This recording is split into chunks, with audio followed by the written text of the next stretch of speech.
Welcome to the part 3 teaching of the studies You See This Woman. And what we're learning in this study is what it means for a woman to be seen by Jesus. And this week is titled The Woman Jesus Healed. And the question Jesus asked is, who touched my robe?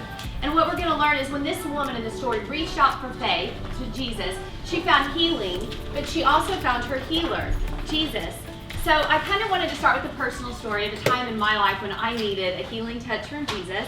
And this story came to mind. I was 8 months pregnant with my firstborn, and I woke up one morning and I was brushing my teeth and getting ready, and I looked in the mirror. My face looked kind of saggy, kind of on one side, and I was trying to swish the toothpaste in the water in my mouth, and the water just kept running down my face.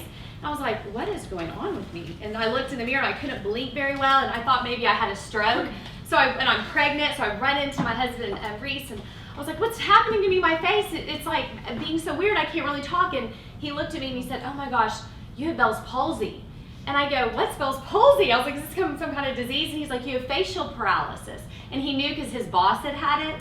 And so I went to the doctor, and they said sometimes women in their third trimester can have Bell's palsy. But I started kind of thinking back over the weeks, prior to getting the paralysis. And I had gone through like a severe time of stress and anxiety and fear. And I think, just looking back on it, I never have had that kind of intense anxiety. And I think it was because I was entering a new season and I was getting ready to have a baby, and all of these insecurities came out and fears, and I couldn't sleep, and my mind would race, and I just was just kind of dealing with anxiety. And I feel like the Lord kind of spoke to my spirit and said, this anxiety that you're feeling has now manifested on your face, and this is what you look like spiritually. You're paralyzed in fear. And so it was just kind of like a scary time, and we look back and laugh about it because now it's funny. At the time it wasn't funny, but I had to wear a patch at night when I would sleep, and my face would kind of like droop, and when I couldn't laugh, and I loved to laugh. So anytime I tried to laugh, we called it my chuckle, because I would cover my mouth and just go like this with my shoulders. And my husband would be like, don't laugh. And I was just like, don't make me laugh. And then at night, I would try to kiss Reese goodnight, and I couldn't form a kiss. So I would just be like, good night. I was like, is this my life? I just felt so ugly. I was pregnant, paralyzed, and I was just like, and Reese never gave up hope. But I just remember just laying in the bathtub one night, and I was like, okay, Lord, I just surrender. Like, I surrender. If I'm going to be paralyzed, I'll embrace it, but I'm never going to let myself live in this fear and this anxiety and in this state. I'm just never going to let myself go back there, because I feel like, honestly, the paralysis wasn't near as bad as what I was experiencing internally prior to it.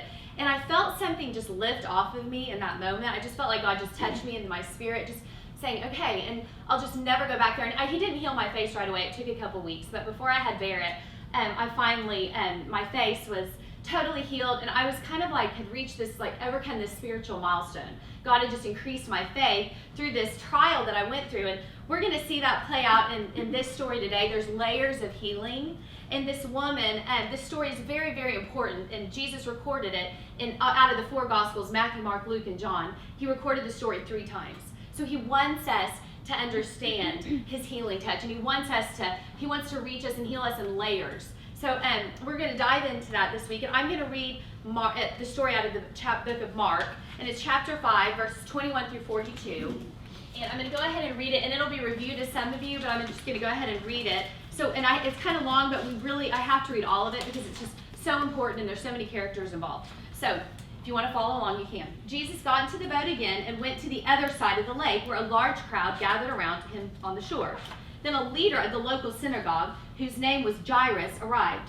When he saw Jesus, he fell at his feet, and he pleaded fervently with him. He said, my little daughter is dying. Please come lay your hands on her and heal her so she can live. Jesus went with him, and all the people followed, crowding around him.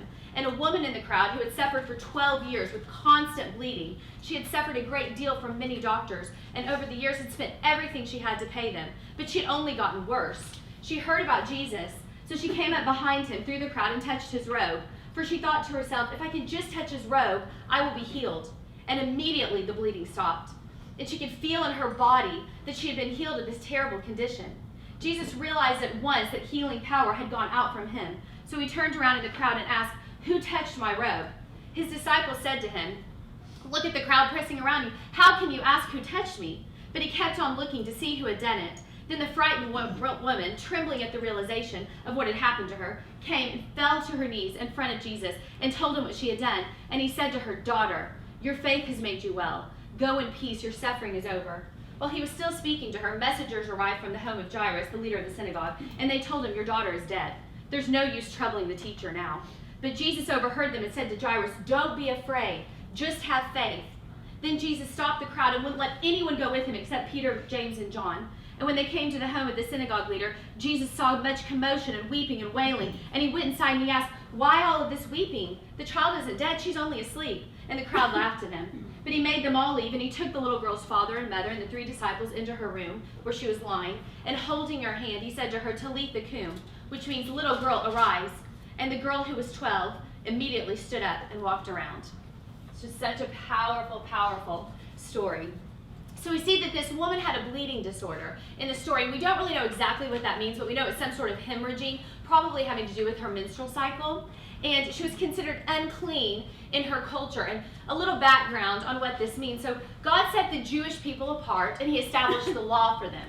He established the law to show them how to live in a way that honored him and separated them from the pagan nations around him. But within this law, the moral law, there was also cleanliness laws. And this was practical for this day and age. So the cleanliness laws would include things like, prevention from disease. So if somebody had a sickness, they would separate, they were unclean, they would separate from the community so it wouldn't infect the whole community, because the spirit behind the law was to love God with all your heart and to love your neighbor. So it was for protection. There were hygiene laws, there were dietary restrictions under the cleanliness laws, things you could eat and things you couldn't eat so that you wouldn't get sick. And they also had laws for men and women. And women, when they were on their menstrual cycle, it sounds kind of strange, but they would separate from society and be considered unclean because they needed privacy. And they couldn't be intimate with a man during their cycle. So they could return to the community and enjoy life when they were finished. So it was really for women's protection. And I know that sounds a little strange, but when Jesus came on the scene in the New Testament, now the laws had become oppressive. And the religious leaders had added over 600 man-made laws to the original Mosaic law. So women now were considered second-class citizens. They were obsessed with self-righteousness, and they were obsessed with keeping the unclean out. Well, Jesus came to break this theology. This wasn't the intent of the law. They'd lost the spirit behind it. And the Old Testament also foreshadowed the New Testament. So the law kept the people clean in the Old Testament. But Jesus says, "Now I've come, I make you clean. I make you clean. You're no longer under the law. You don't need the law anymore. I make you clean from the inside out." So we see this foreshadowing taking place. So this is what's happening when this woman comes on the scene. So when she reached out in faith to Jesus, she was desperate. She was unclean for 12 years. She was rejected by society, and Jesus didn't reject her. Jesus healed her. And if you're taking notes, he healed her from 3 things. Number 1, he healed her from sickness. And number 2, he healed her from loneliness. And number 3, he healed her from insecurity. So he healed her from sickness. Well, there's 2 obvious miracles in this story, but there's also some other miracles going on behind the scenes. So there's 3 characters. There's Jairus, the synagogue leader. There's the woman with the 12-year bleeding disorder. And then there's the little girl who's also 12 years old. Well, the Bible, it's not a coincidence the Bible mentions 12. He's wanting us to tie these women together. There's purpose in him telling us, in the Bible telling us that. And all 3 of these characters needed a healing touch from Jesus. So let's look at Jairus first. So the synagogue leader, his job was he was in charge of the synagogue. So he would have everything to do with worship in that day. He would have been in charge of. He was a religious leader. Now, part of his job description would have been to keep the sick out of the synagogue. The unclean were not allowed to worship. They were untouchable to the synagogue, to the religious leaders.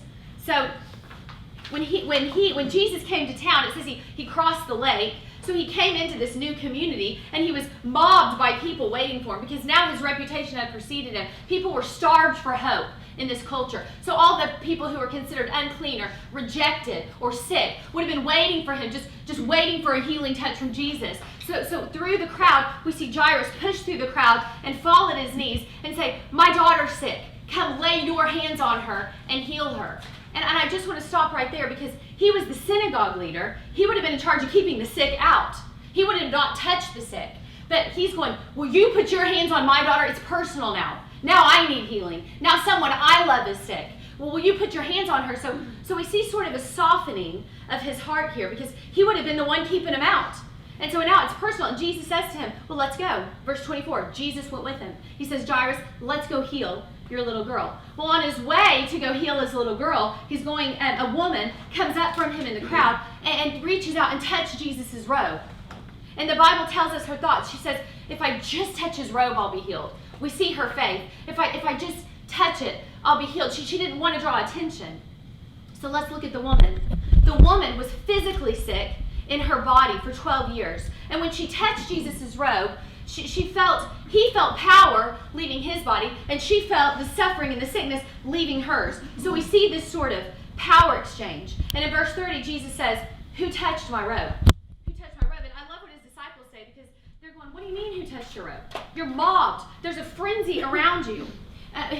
What are you talking about? They're kind of being sarcastic with him. Everyone's touching your robe. But Jesus knew this woman was there, and he wanted to draw her out. He wasn't going to let her be healed and not know her healer.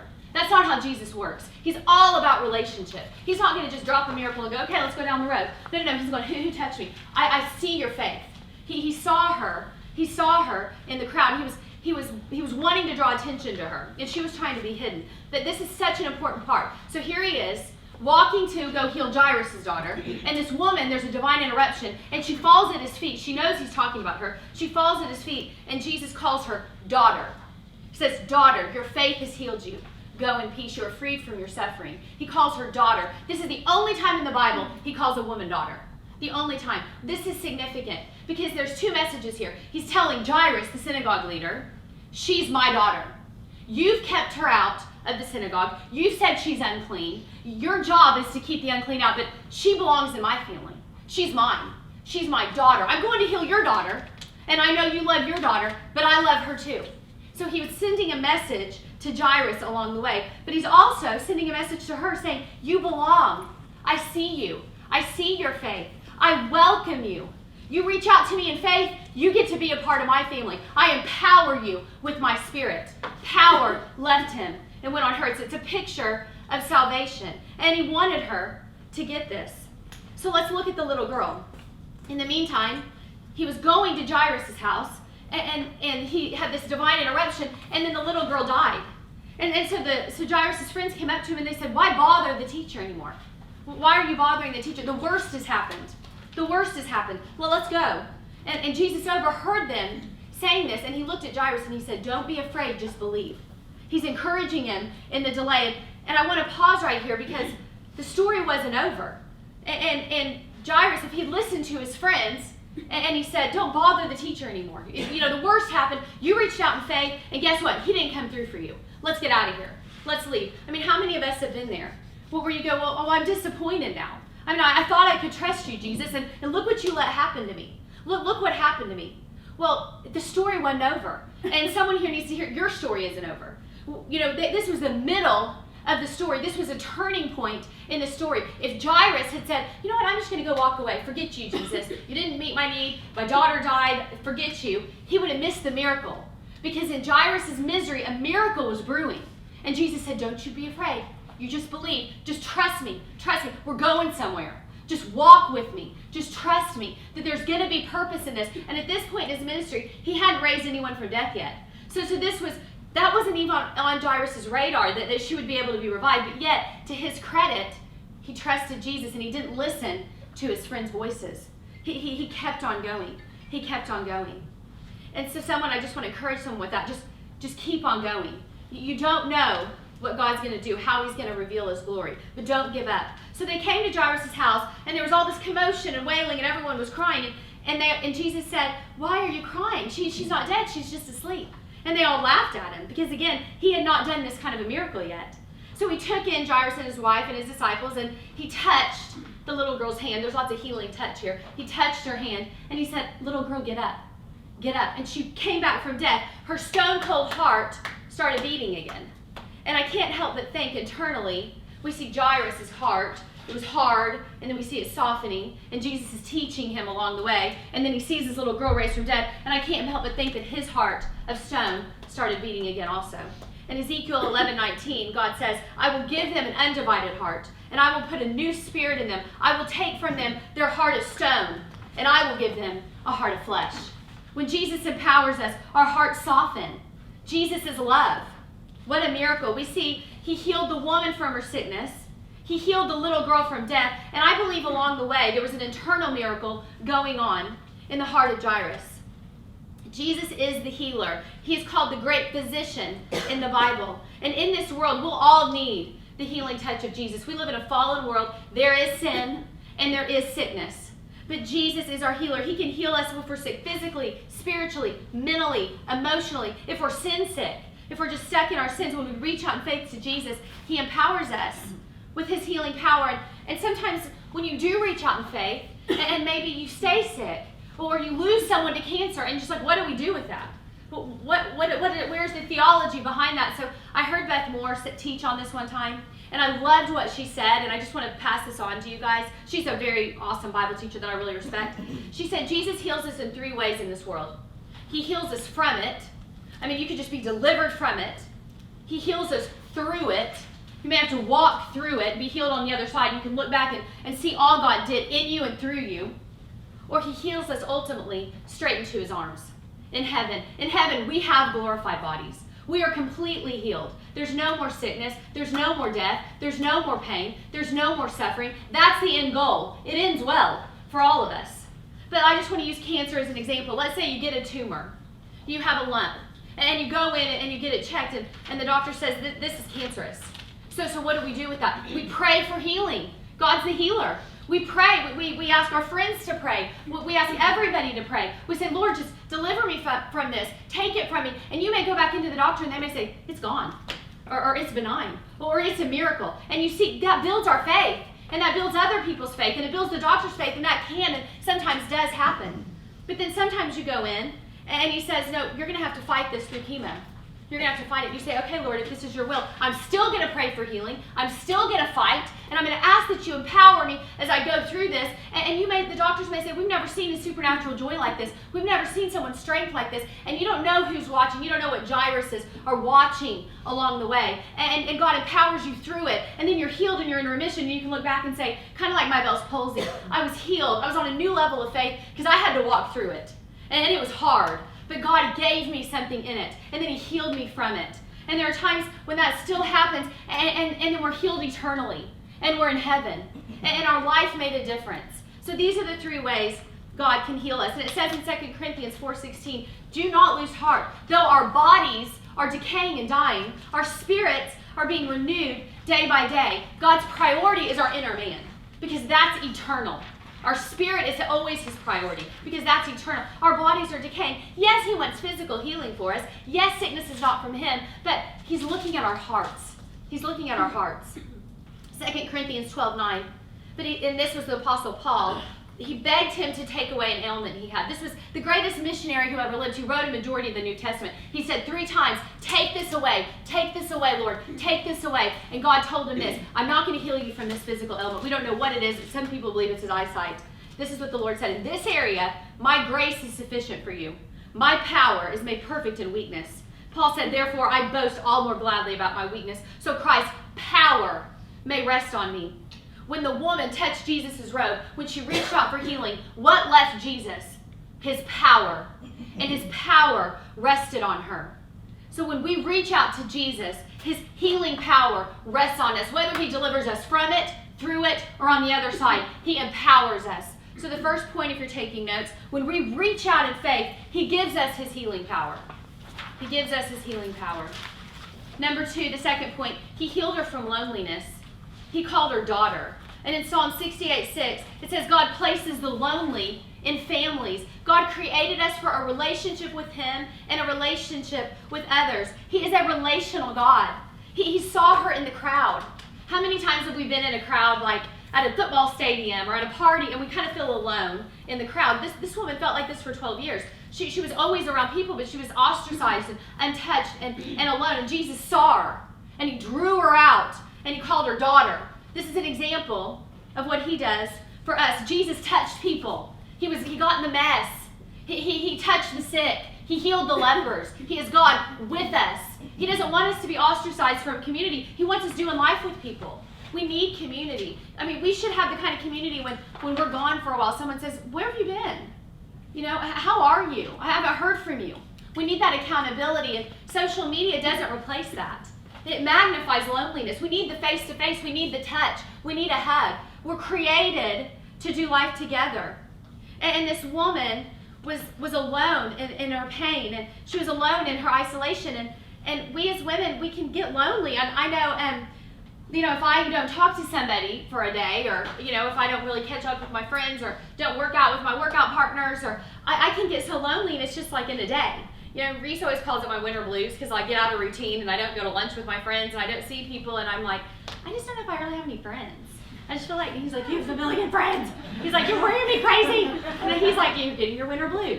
You do this every winter. It's January. You feel out of contact with people. It's like, I'm just routine. I just need people. I'm relational. And this is how Jesus is. And Satan loves to isolate us, our enemy, because we're vulnerable. We're vulnerable to attack when we're alone. That we're vulnerable to mental attack. And in Matthew 18:12, Jesus says in the Bible, what do you think? If a man has 100 sheep and one of them wanders away, will he not leave the 99 and go after the one that wandered off? And if he finds it, truly I tell you, he is so happy. He's happier about that one sheep than about the 99 that didn't wander off. Jesus goes after the lonely, the one. He's after you. If you're lonely, Jesus is after you. This is also a picture of the new covenant, because in the old covenant, God set the Jewish people apart. Salvation comes from the Jews. Jesus came from the Jews. But in the new covenant, everyone's included, the Jew and the Gentile. In Galatians 3:28, it says, in Christ, there is neither Jew nor Greek, male nor female, slave nor free. All are one in Christ. Anyone who reaches out in faith to Christ gets to be in his family. Anyone who reaches out gets to be called a son or a daughter. And he'll empower you with his Spirit, and you belong. So it's also showing you the new covenant that Jesus came to bring. So the second point, if you're taking notes, Jesus heals us from loneliness. And he places us into his family, when we put our faith in him. And number 3, Jesus healed her from insecurity. She was unclean in her culture. And I love this. You can see her mentality. You can see how her identity had become her sickness, because it says she didn't even want to touch Jesus' body. She was not about to contaminate him. In her culture, it would have been against the Jewish law to even touch his robe. So she was taking a great risk even to do that. But it didn't say she touched his foot or she touched his hand or his leg. No. She would never have touched him. She's just thinking, if I just touch his robe. And in verse 27 through 28, we see the difference in her posture versus Jairus. Jairus fell at his feet and just boldly asked Jesus to heal his daughter. But she came up from behind him. She was trying to get a sneak healing. She was kind of trying to steal the miracle. She was like, if I just touch him, touch the robe, I'll be healed and I'll get out of here. But Jesus wasn't going to let her to just get a sneak miracle. He pulled her around in front. He called her out. He said, who touched my robe? And then she bowed in front of him, and he's like, yes, this is your proper place. You can boldly approach the throne of grace with confidence. That's what the Bible says in Hebrews 4:16. It says, let's then approach the throne of grace with confidence so we may receive mercy and find grace and help in our time of need. Jesus doesn't let us just sneak heal. He doesn't let us just steal it, because there's no guilt in grace. There's no guilt. If she would have touched it and been healed, she may have thought, oh, I hope I even deserve that. I mean, did he even know that he empowered me? Did he even know that I was healed? Jesus was like, I'm not even going to let her question it. I'm going to bring her in front and say, I saw your faith. And he told her, your faith healed you. You're not my robe, and not your sneak attack on me. Your faith. Own it. You have faith. He was giving her a holy confidence. And she's thinking, I don't want to bother him. And I sometimes think that, like, oh, I don't want to bother them, or I don't want to get in their way, or especially like I think when we get starstruck with celebrities, and I have a story about that where you just think, oh, I don't even want to go up to them, I don't want to ask for their autograph, and they're just a celebrity. And she was kind of doing this with Jesus. I'm just going to touch his robe. And my parents have floor tickets to the Oklahoma City Thunder basketball team, the Thunder games. And a couple years ago, Ryan Seacrest was at the Thunder game, and he was walking down the row giving everybody a high five, and I kind of had a freak out, insecure moment. And I got nervous because he was coming to me, and he gave everyone a high five. I don't know why I did this, but I just like made 2 fists. And I don't know if I was going to do a fist bump. I don't know what I was going to do. But he grabbed my fist, and he goes like this. It was like the most awkward exchange. I was just like, and everybody's looking, and I like just look up and see like Reese's just horrified face. It's just like, what happened there? I was like, I don't know. I just like freaked out. I got insecure.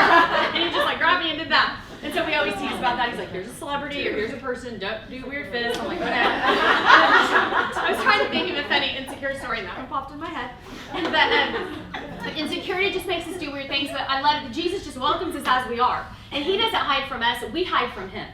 And so he's not going to let us hide because he wants a relationship. He says in 2 Timothy, I have not given you the spirit of fear or timidity, but a power of love and of a sound mind. That fearful spirit, that isn't from me. I haven't given you that. I give you the Holy Spirit. I empower you. And I love what he says in Matthew 9:22. This is another version of this story. He tells her, take courage, daughter.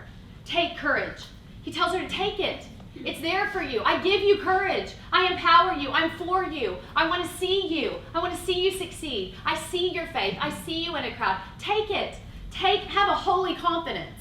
That's from me. That's the spirit that I give you. He gives us courage. He gives you courage. The final thought, if you're taking notes, he heals us from insecurity. And he tells us, take courage. You are a daughter of the King. You are my daughter.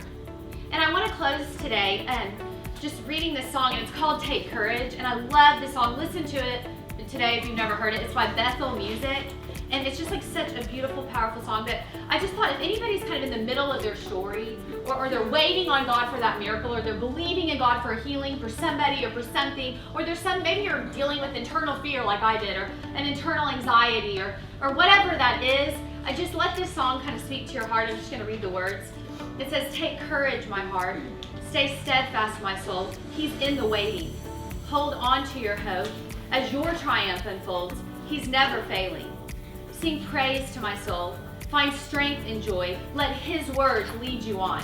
And do not forget his great faithfulness. He'll finish all he's begun. So take courage, my heart, and stay steadfast, my soul. He's in the waiting. And just like he goes after that lost sheep, just like he went after that woman and drew her out of the crowd, he goes after you. He sees you, and he heals you, and he gives you his healing power. So thank you for today.